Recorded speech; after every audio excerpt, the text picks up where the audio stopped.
6절로 57절까지가 되겠습니다. 창세기 41장입니다. 46절부터 우리 함께 읽겠습니다.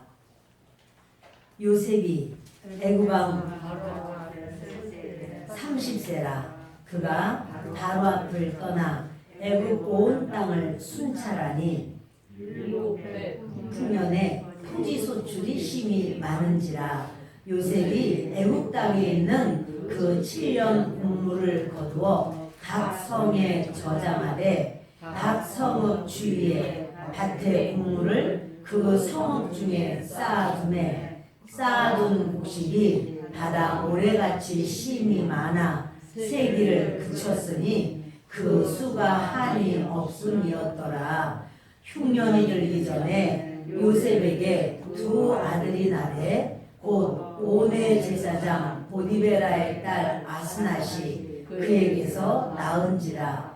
요셉이 그의 장남의 이름을 므낫세라 하였으니 하나님이 내게 내 모든 고난과 내 아버지의 온 집 일을 잊어버리게 하셨다 하며 차남의 이름을 에브라임이라 하였으니 하나님이 나를 내가 수고한 땅에서 번성하게 하셨다 함이었더라.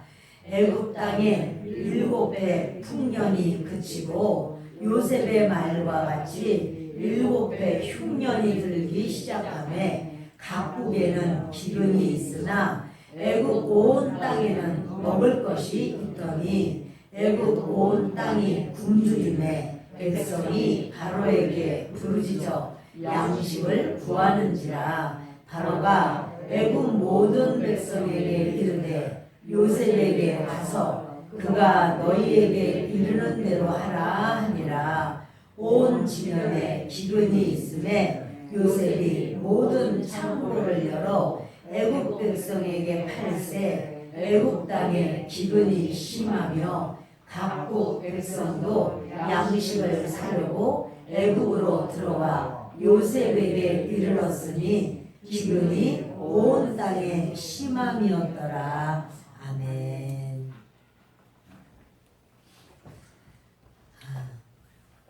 요셉이 이제 하나님의 은혜로 감옥에서 나오게 되고 그리고 이제 왕 앞에 섰습니다. 그런데 정말 방년이라고 할 수 있겠어요. 30세에 애굽 총리가 됩니다.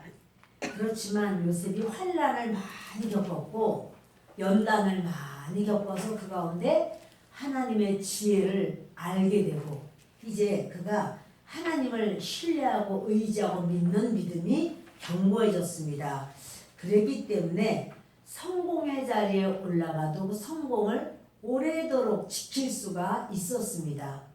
우리는 이제 우리가 성공했다, 번성했다, 그러면 그때부터 우리가 이제 그 번성이 그것으로 끝나버릴 때가 있어요.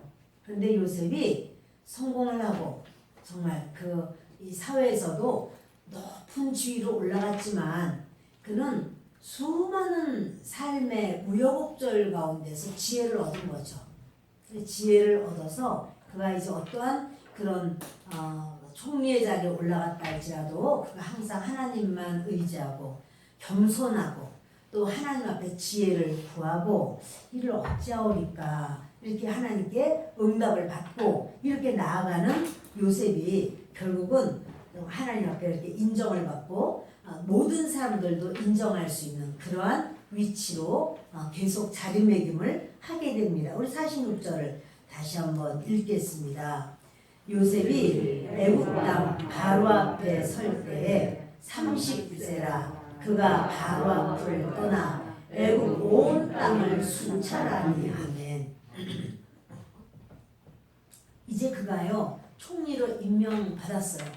그리고는 그는 임명을 받았는데 자기가 뭘 해야 되는지를 아는 거죠.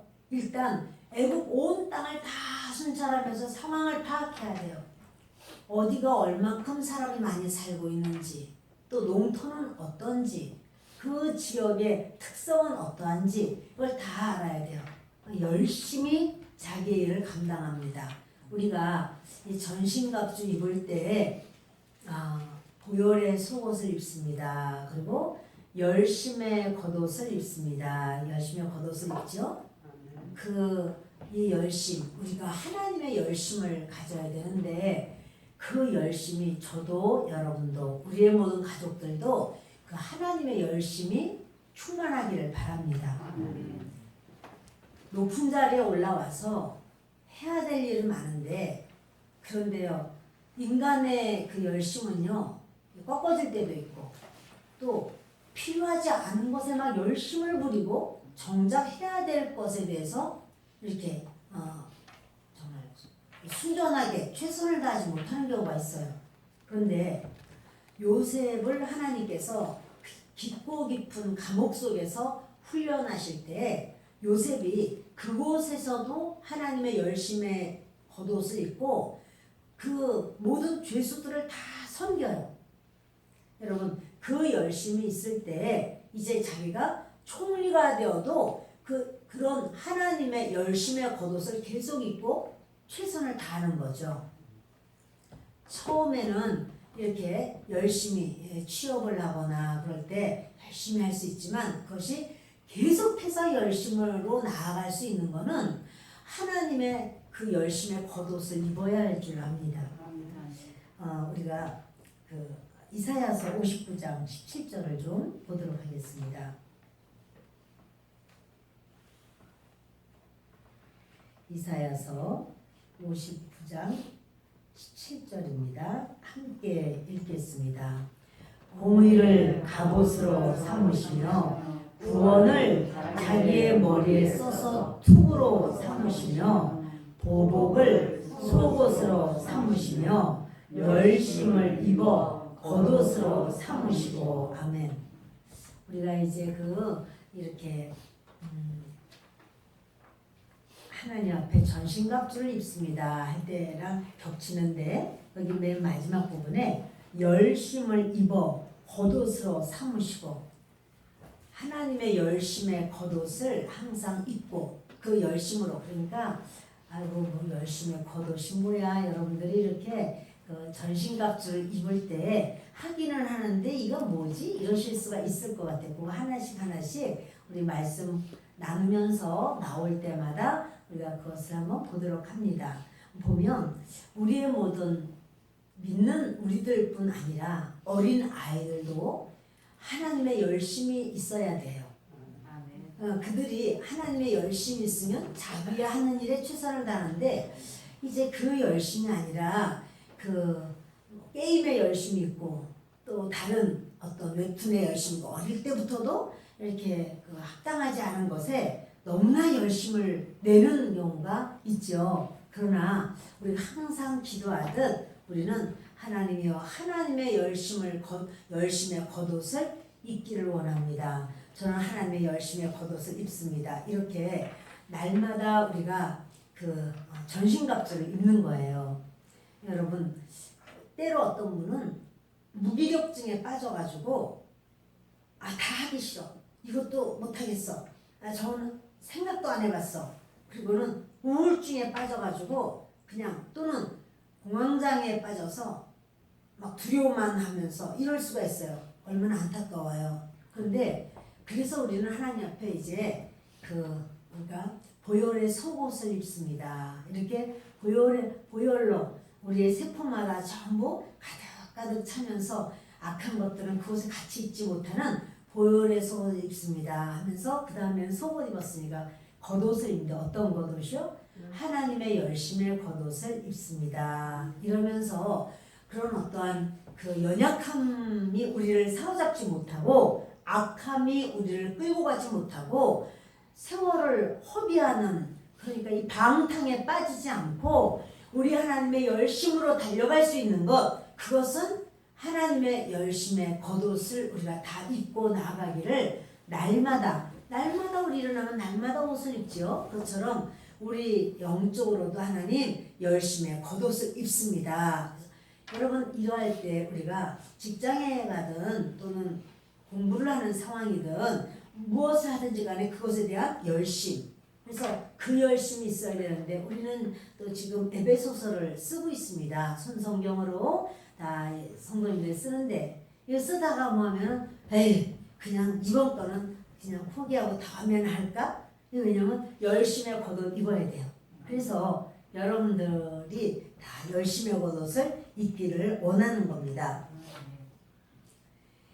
그런데요, 사람들에게 열심의 겉옷을 입고 하다 보면 하나님께서 이 땅에서도 이렇게 대학에 진학도 시켜주시고 취업도 허락해 주시고 질병도 이기고 승리하게 하시고 또 승진도 하게 하시고 이러한 우리의 삶에 즐거움을 주시고 인생의 어떠한 다음 단계로 나아갈 수 있도록 이끌어 주십니다. 그런데 그러고 나면 그 일시적인 성공에 도취가 돼가지고 그래서 이제 무너져 버려요.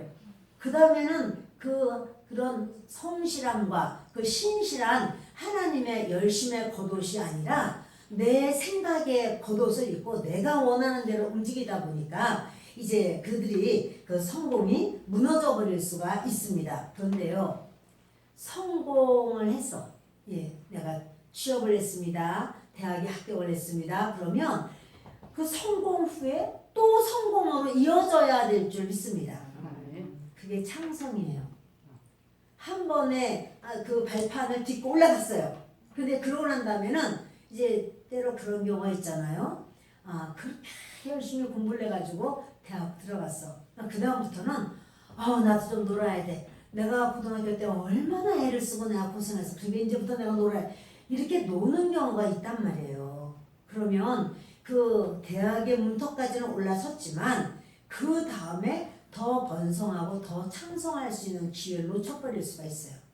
그러니까 우리의 모든 삶은 한번 우리가 계단을 올라섰다고 해서 다가 아니고 우리가 이제 어떠한 다음 층을 올라가기 위해서는 계단이 계속돼요. 계단 마지막 층에 올라갈 때까지. 그리고 또 다시 올라가려면 다시 또 올라가야 돼요. 이런 것처럼 우리의 삶이 일시적인 성공, 일시적인 어떠한 상황에 도취가 되어서 그것으로 우리가 안심을 하고 거기서 주저앉아 버리고 이렇게 하지 않기를 바랍니다. 창성, 우리가 한 번 성공하고도 또 다른 성공 후에 또 다시 성공해야 되는 이런 성공 후에 또 다른 성공은 창성은 우리 힘으로 불가능해요. 우리는 뭔가를 수고를 하고 애를 쓰고 했으면 그 다음에 누리고 싶고 그 다음에는 내가 원하는 것을 하고 싶고 그 수고하고 애쓴 것에 대한 내가 보상을 내 스스로에게 주고 싶고 이런 게 있어요. 그런데 그렇지만 이제 그 자리에서 머물러 있으면 안 되는 거죠. 요셉이 자기가 총리가 되고 총리 자리에 턱턱 앉아가지고 에헴 하고 있으면 안 되는 거예요. 지금부터 요셉이 지금부터 시작이에요. 애굽의 모든 것을 다 알아야 되고 그동안에는 요셉이 이제 그 감옥대학 정치과를 다녔어요. 그래서 거기에서 많은 그 정치범들의 이야기를 듣고 애굽의 어떠한 그 정치계를 알게 되고 거기서 많은 거를 왕의 원하는 그런 방향도 알게 되고 왕의 습성도 알게 되고 많은 걸 알게 됐어요. 그렇지만 그거는 이제 이론적이야. 이론. 남에게 들은 이야기야. 이제는 실질적인 사건이 있어야 돼. 내꺼화돼야 돼. 그래서 요셉이 그때부터는 계속 다니면서 많은 사람을 만나야 되고 또 그 사람들과 사귀어야 되고 이러면서 갑자기 낙하산 아니겠어요? 하나님이 내려주신 낙하산이었지만 아무튼 왕이 어느 날 갑자기 그 감옥 속에 있는 어떤 30살 된 바로 그 사람을 청년을 총리로 딱 세웠어요. 그럼 지금부터 할 일이 굉장히 많이 있습니다. 근데 이 할 일을 해야 되는데 그냥 넉넉히 앉아 있으면 안 된다는 사실이죠. 창성하기를 바라는 거예요. 우리는. 저도 여러분도 이제 22년도에 우리가 코로나 지났으니까 아이고 이제는 노세 이제 좀 마스크도 다 안 해도 된다고 하니까 아유 이제 좀 놀러도 가고 좀 그래야지 이렇게 우리가 생각할 수 있습니다. 노실 수 있죠. 그러나 긴장의 한 끈은 푸시면 안 돼. 나는 믿음의 사람이야. 나는 은혜로 살 거야. 23년도는 이제까지 내 삶에서 가장 하나님과 친해지는 기간이 되기를 해서 주님 앞에 더 가까이 나오는 우리가 되기를 바랍니다. 아멘. 창성은 하나님께 달려 있습니다. 자, 우리요 47절 창세기로 다시 돌아가겠습니다. 창세기 41장 47절부터 우리 보도록 하겠습니다.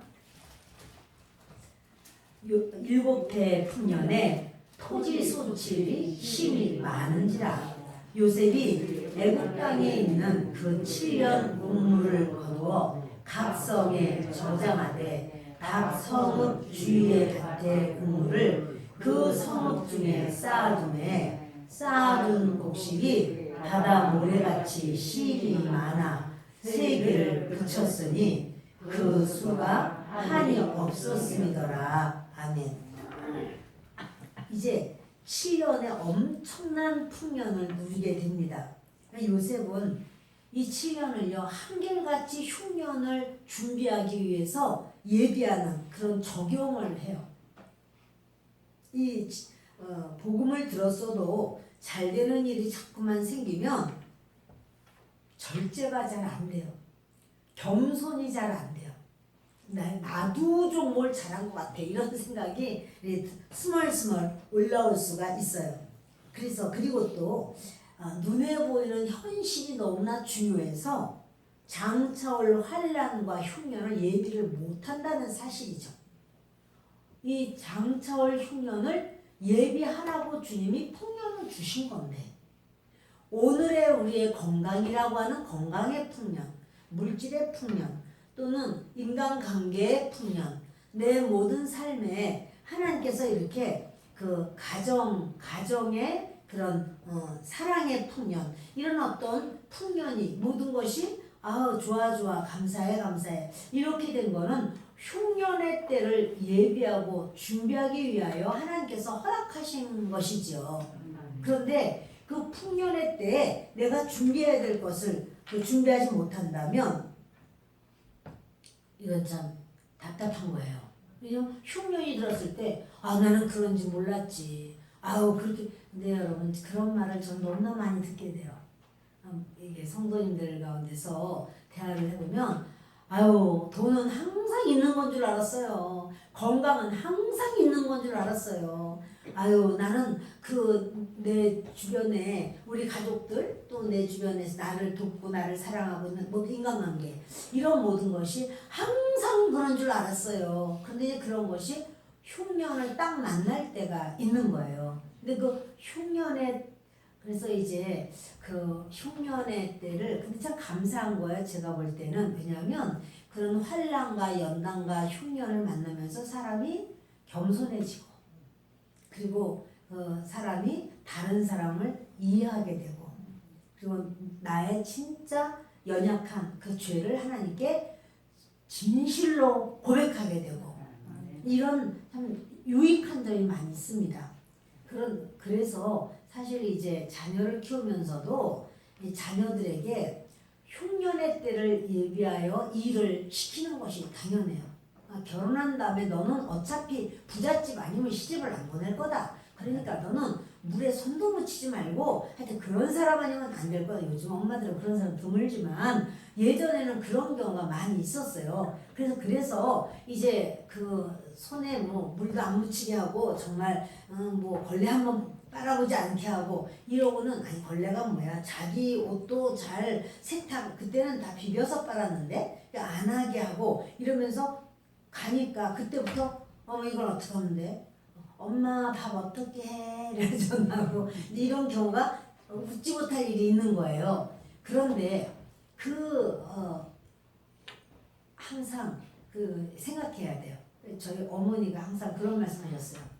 남을 시킬래도 네가 알고 시키는 것하고 알지 못하고 시키는 것하고 다르다 이런 말씀을 많이 하셨어요.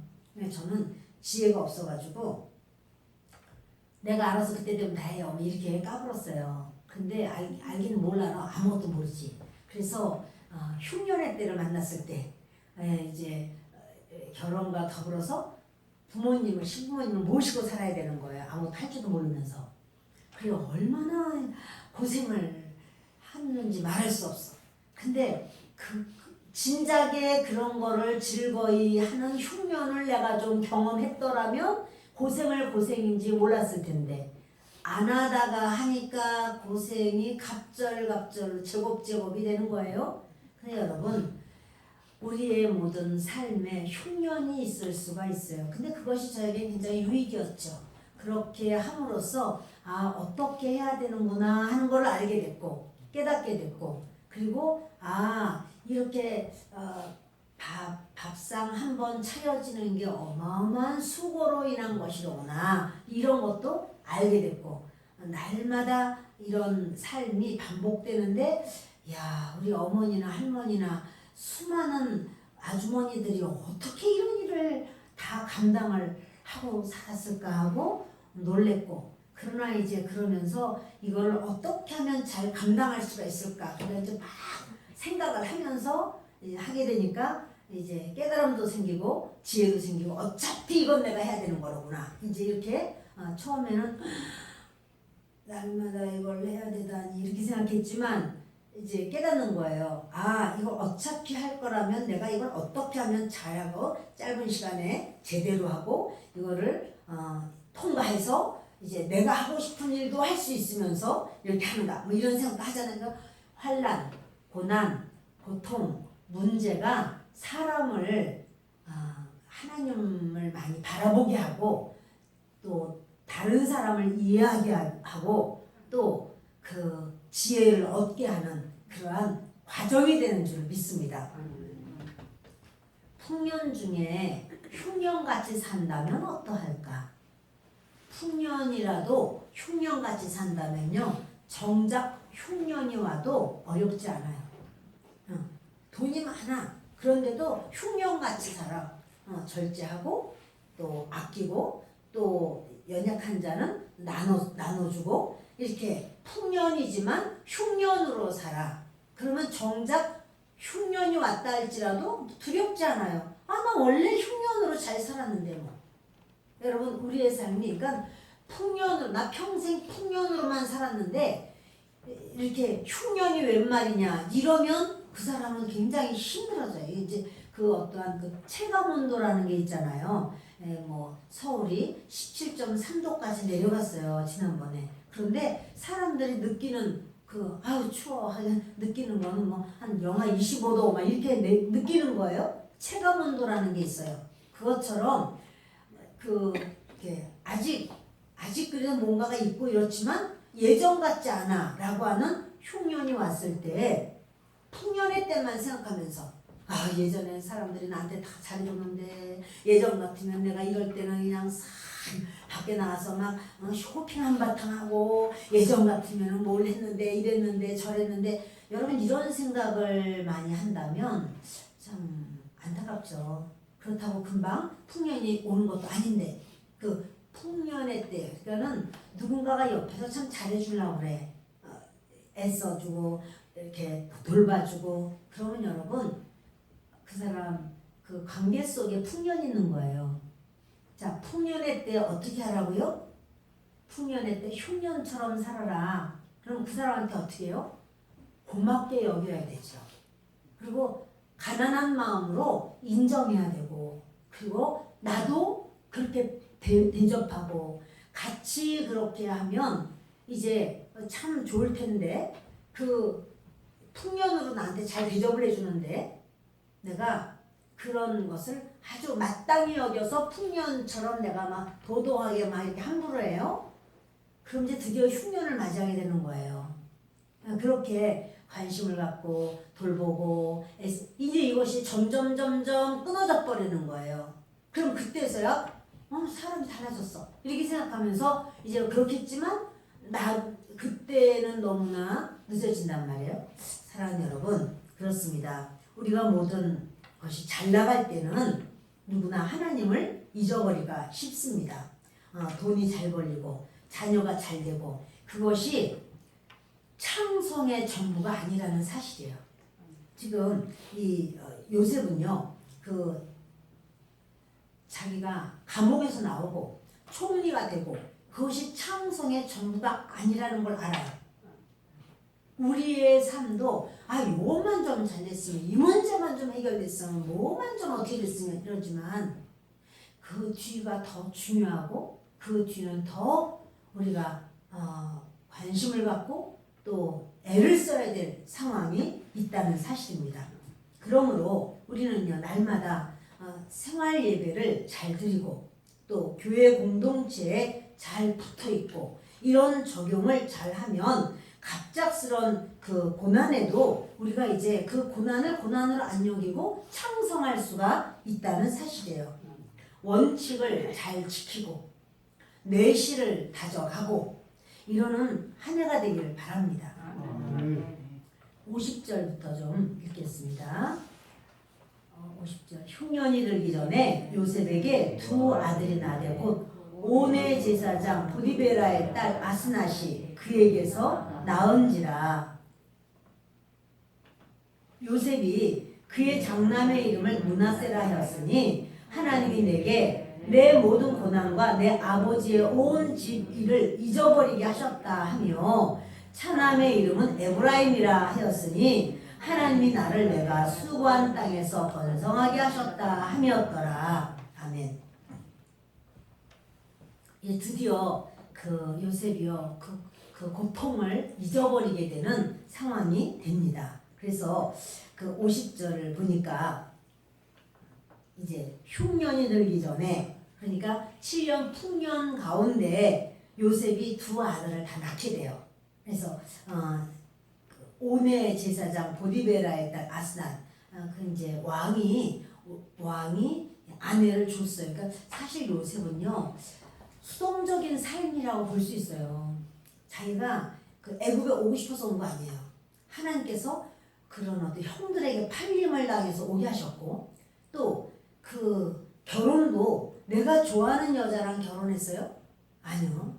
왕이 이 여인하고 결혼하도록 하라 이래가지고 결혼을 하게 돼요. 네, 그때 이제 귀족 계급은 이렇게 제사장의 딸과 결혼하는 이런 풍습이 있어가지고 이제 그 제사장의 딸을 주었습니다. 그래서 아스낫에게 장가를 가고 그리고는 두 아들을 낳게 됩니다. 요셉이 그 장남의 이름을 므낫세 이렇게 붙였는데 그거는 잊어버렸다라는 말이에요. 무슨 말이냐면 내 모든 고난. 여러분 요셉이요 그 즐거웠을까요? 그가 그 총리가 되기 전까지의 모든 삶이 즐거웠을까요? 하나님만 믿고만 의지하고 열심히 일하고 하나님만 주여 나는 악을 범하지 않겠나이다. 하나님의 눈앞에서 나는 그렇게 죄를 범치 않겠습니다. 이렇게 한다고 할지라도 그의 삶이 노예인데 얼마나 그가 하루하루가 정말 그는 짐승을 소유로 여김을 당하는 자예요. 고난이라는 거. 그리고 형들한테 팔림을 당했잖아요. 그 아픔, 상처가 있고 그게 굉장히 힘든 거죠. 그런 어떤 상황 속에서 있었는데 드디어 요셉이 이렇게 하나님께서 이제 드디어 그 모든 형들의 그런 어떤 아픔도 이제 치유가 되고 하나님께서 이렇게 모든 은혜를 주시는데 그것이 무엇인가 하면 그 결혼이에요. 가정을 가지면서 드디어 요셉이 따뜻한 가정을 꾸리고 자녀를 낳고, 사실 여러분 생각해 보세요. 자녀를 낳는다고 자녀가 그 부모를 위로하고 아기가 위로하고 참 이해하고 그래서 자녀를 낳더니 자녀가 다 우리의 그 아픔을 보듬고 하나요? 근데 신기하죠. 오히려 부모가 내가 더 자녀를 보듬어줘야 되고 참 돌봐주고 살피고 관심 갖고 손이 가죠. 손이 가요. 뭐 새우깡 아니라도 그 손이 가는 거는 바로 그렇게 자녀에게 끝없이 손이 가요. 그런데 자녀로 인하여 위로를 받아요. 아니 자녀는 하는 거 없어. 맨날 울고 밥 달라고 그러고 안 먹는다고 그러고 막 또 이제 벌써 우리나라에는 요즘에는 막 그 뭐야 한 살만 넘어도 벌써 그 휴대폰에 있는 거 보겠다고 그거 안 보이면 막 울고 또 애기들이 그거 알아요. 그래가지고는 어떤 아이는 한 2살, 3살 됐는데 이렇게 그림책을 줬더니 그림책을 이렇게 하는 거예요. 넘기는 거야. 왜 안 넘어가냐는 거예요. 스크린을 하도 보다 보니까 이렇게 하면 엄마가 이렇게 하면 다 넘어가잖아요. 근데 이거 안 나니까 하다가 막 울고 막 뛰는. 아니 이런 애가 무슨 위로를 하겠어? 그런데 부모가 자녀를 낳으면 위로를 한단 말이야. 요셉이 드디어 가정을 가지면서 말할 수 없는 위로를 얻게 돼요. 그리고 모든 고난과 그 아버지 집의 일이 뭐야? 형들이 그렇게 요셉을 참 힘들게 하고 그러면서 요셉이 그 슬펐고 아팠고 고통스러웠고 그리고 그것이 그렇게도 속에서 감당이 안 됐고 그가 열심히 했고 하나님을 의지했지만 그럼에도 불구하고 이 심령에는 평안함보다는 눈물이 많이 있었어요. 여러분들도 혹시 그렇지 않은가요? 내가 하나님을 믿고 의지하고 하나님 앞에 매달리고 그래서 하나님 앞에 응답도 받을 때도 있고 찬양을 부르면서 예배를 드리면서 아 이거 내 말씀이구나 그래서 하나님이 오늘도 나를 위로를 해주시구나 라고 하면서도 한쪽에서는 피눈물을 흘리면서 울고 하나님께 매달리고 또 그 잊혀지지 않는 어떤 아픔 때문에 내가 막 한숨을 쉬게 되고 때로 이런 경우가 있지 않을까요? 여러분 있을 수 있어요. 그렇게 내가 열심히 믿는다고 해서 모든 게 다 한 번에 다 치유가 되고 모든 것이 다 아주 깨끗해지고 그렇지 않아. 이 요셉이요. 총리가 됐는데도 위로가 아직 안 됐어. 총리가 됐는데도 그리고 열심히 일하니까 왕이 흡족해. 저는 이런 모든 게 너무 이게 제가 이제 그런 걸 이렇게 상상을 하면서 묵상을 합니다. 그런데 참 요셉이라고 하는 사람, 다니엘이라고 하는 사람이 대단하다. 왜냐면 우리가 이게 직장에서도요 직원을 뽑아서 쓸 때 참 이 사람 면접 점수도 딴 사람 다 좋다고 그러고 또 실력도 있고 뽑았는데 막상 같이 일하다 보니까 이거 아니네. 이 사람 참 사람 눈앞에서만 이렇게 하고 그 속에 있는 모습이 어느 때 툭툭 붉어져 나오고 그리고 어떻게 좀 가까워지다 보니까 너무 실망스럽고 이런 경우가 있을 수 있거든요. 예, 많은 경우에 그런 경우가 있거든요. 그래서 이게 참 그게 아니구나 이런 마음이 있구나 이렇게 이제 우리가 나중에 깨닫게 그렇다면 요셉이 지금요 이렇게 꼭대기에 올라갔어요. 만인이 다 봐요. 그러면 얼마나 여러분 참 부족한 부분이거든요. 저는 이렇게 목회를 하면서 제가 결론이라기보다는 결론이죠. 사람들 중에 바보는 없다. 너무너무 똑똑하다. 저는 이렇게 생각해요. 그 사람이 학교 문턱도 못 갔다 그래도 저는 그런 분들 대단하게 여기거든요. 왜냐하면 이분들이 그렇게 가진 것 없고 배움이 없고 뭐 여러 가지로 모든 게 부족해도 그 세월에 자녀를 키워내고 그 어떤 우리나라의 산업이 발전하지도 않았는데도 그 가운데서 하여튼 어떻게 살아나신 거예요. 대단한 거예요. 그 사람의 노하우, 삶의 노하우가 있는 거예요. 그러므로 사람들이 우리 모두가 다 그런 참 강인한 면이 있고 그거는 그런 강인한 것은 대학 나온다고 주어지는 거 아니에요. 그건 박사 됐다고 해서 주어지는 거 아니에요. 여러분 우리의 모든 삶에 그런 참 부분이 있습니다. 그런데 이 고난을 그가 어떻게 잊어버릴 수 있었을까? 왕이 인정했단 말이에요. 지금 그것도 뭐예요? 7년 동안이나 지나갔어요. 그런데도 그는 그 업이 지금 계속되는 거예요. 근데 이런 상황에서 요셉이 자기의 고난이 다 안 잊혀졌었어요. 그렇게 지위가 높아지고 뭐 이제 그 고대강실에서 사는 거예요. 매일 왕을 배워요. 매일 왕을 뵙고 매일 대신들을 만나고 이렇게 해도 그 속에 뭐를 못 잊어버리는 상처를 못 잊어. 자기 아픔을 못 잊어요. 그런데 자식을 낳고 그 자식의 이름을 가정을 꾸리고 하면서 그 이름이 므낫세 이러는데 뭐냐면 내 아버지 집에 그 기가 막힌 고난을 그 고통을 그 상처를 하나님이 나에게 잊어버리게 하셨다. 자 여러분 이거 잊어버려야 되는 건가요? 안 잊어버려야 되는 거예요? 그 고통 그 괴로움 이거 잊어야 될까요? 결코 잊지 말아야 될까요? 여러분 그거 잊어버려야 되거든요. 근데 우리가 내가 이제부터 잊어버릴 거야 뚝 이러면 잊어지나요? 안 잊어져요. 이게 하나님의 은혜예요.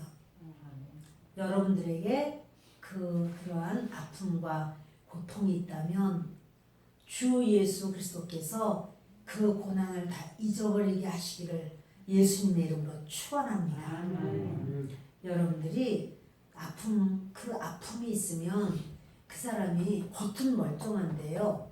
이 속이 골마서 그 속이 그 아픔으로 많은 그런 슬픔과 아픔이 그를 잡고 있으면 사실 사람이 시들해져요. 강하고 화나고 이런 것 같아도 사실은 그런 이제 그것이 바깥으로 나오면 사람들 겉으로 볼 때도 왜 저렇게 됐지? 이렇게 이제 보이게 되는 거예요. 그런데 이것은 하나님만이 치유하실 수가 있습니다.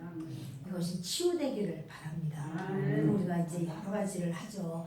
약을 먹기도 하고 병원에 가서 이렇게 또는 심리 상담사를 통해서 상담도 하고 여러 가지가 있습니다. 그런데 그런 걸 통해서 할 수도 있지만 진짜 여러분 큰 고난은 그것 때문에 생긴 그 아픔은 하나님이 고쳐주셔요. 하나님이 치유하셔요. 예, 저도 여러분도 반드시 그 하나님 앞에 그러니까 그 아픔이 있을 때 그것을 하나님께 내놔야 돼요.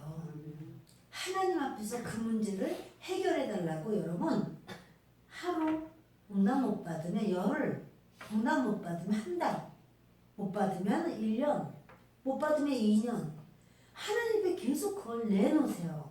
그리고 하나님께서 그러면 그것을 치유하시면서 그것을 잊어버리게 아무것도 아닌 것처럼 완전히 제거하시는 그 날이 반드시 있어요. 근데 그렇게 긴 세월 동안 그럼 어떻게 횟수를 넘어가면서라도 그렇게 해야 됩니까? 예, 그렇게 하세요. 그러면 하나님이요 그것만 잊어버리는 게 아니라 내 속을 다 치유를 해요. 내 삶을 다 치유해요. 내 모든 연약함도 치유하시고 그뿐 아니라 하나님과 친밀해져요. 그리고 하나님께서 내 삶을 책임져요. 여러분들이 그것을 가지고 원망을 하고 불평을 하고 예를 들어서 요셉이 뭐 원망하였더라 불평하였더라 없어요. 그러나 그런 원망과 불평으로 그 사람은 정말 나빠. 어쩌면 그럴 수가 있어? 그 일만 아니었으면 난 지금 이렇게 안 살 거야. 내가 이렇게 아프고 이렇게 고통스러울 수가 없어. 이런 어떤 것이 그것을 막 너무 화가 나. 나는 정말 그 사람 있으면 내가 때려주고 싶어. 막 이런 것이 막 올라올지라도 그것을 누구에게 쏟아야 되는가 하면 하나님께 쏟아야 돼요. 하나님께 거기서 그렇게 다 애통하면서 말씀을 하세요. 하나님께 그런데도 불구하고 그것이 나는 풀리지 않았어. 그럼 여러분 안 풀린 거예요 아직. 더 하셔요. 계속해서 하나님께 부르짖으세요. 내놓으세요. 하나님 앞에 매달리세요.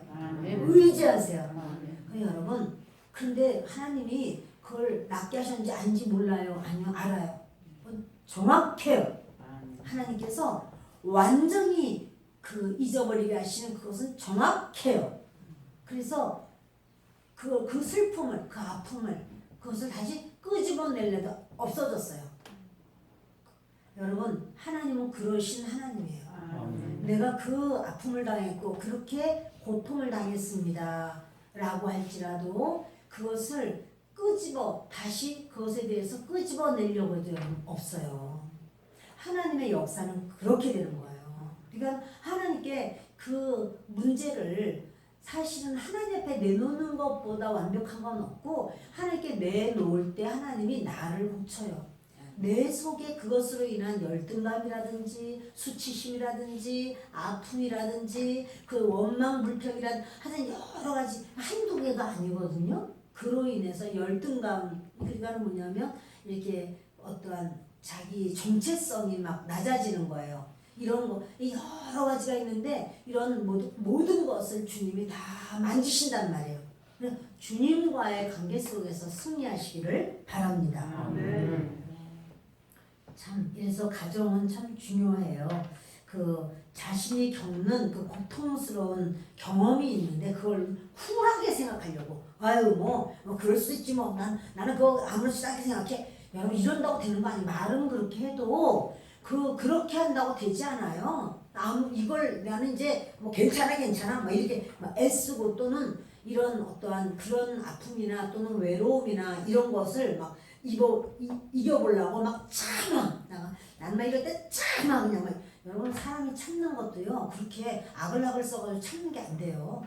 근데 그거 하나님 앞에 그걸 자꾸 풀어서 내놓으세요. 10번도 더 했어요. 10번 더 하면 어때요? 100번 하시면 되지. 100번도 더 했어요. 100번 더 했으면 어때? 10,000번 하시면 되지. 하나님 앞에 하세요. 하나님이 자꾸 중언부언 하지 말랬는데 그 중언부언 아니에요, 여러분. 여러분의 그 속에 있는 그 아픔을 주님이 아셔요. 다루기를 원하세요. 그러니까 여러분들이 그것을요. 내가 끄집어내면 막 끄집어나서 막 그것 때문에 막 슬프고 가슴이 아프고 막 떨리고 무섭고 두렵고 막 오열이 나고 그러면 그 해결 안 된 겁니다. 그러니까 그거 하나님 앞에 그런 거를 가지고 있으면 이제 안타깝고 병도 생기고 또 이제 사람이 이렇게 내가 이러면 안 되는데 이런 게 많아져요. 그거는 하나님 앞에 여러분들이 아예 기도 시작 그럼 그것부터 시작하셔도 돼요. 그것부터 시작하셔도 돼요. 주님, 저는 이 문제를 또 가지고 나왔습니다. 이러고 그냥 지나가면서 얘기하는 거 아니죠. 그러니까 그런 피눈물이 나고 내가 잊혀지지 않는 그런 아픔이 있다 그러면 그거를 하나님 앞에 내놓고 하나님 앞에 진실로 의지하고 구하는 거예요. 그럼 주님은 그 문제를 분명히 주님은 역사하십니다.